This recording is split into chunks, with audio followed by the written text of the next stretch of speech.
Hello guys, देखो कितना प्यारा सा एक आर्टिकल रहने वाला है। ये देखो प्योर कॉटन का ये सूट रहने वाला है। नेक पे ये काम रहेगा इसका। ये देखो ये कितने प्यारे से इसमें है ना, ये काम प्रिंट किया हुआ है। प्रिंट है इसमें बहुत ही प्यारा सा, बहुत प्यारा सा इसमें प्रिंट बना हुआ है। नेक पे ये काम रहने वाला है इसके, और पूरे सूट में ये थ्रेड और सीक्वेंस का काम रहेगा। ये देखो कितने प्यारी सी इसकी लुक है इस सूट की।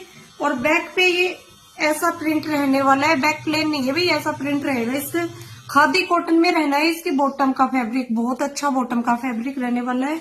और ये देखो इसका दुपट्टा कितना प्यारा सा इसका दुपट्टा रहेगा, कॉटन का ही इसका दुपट्टा रहेगा। और इसमें देखो ये प्रिंट और थ्रेड का काम किया हुआ है, और दुपट्टे पे ये वाली लेस लगी हुई है टू साइड।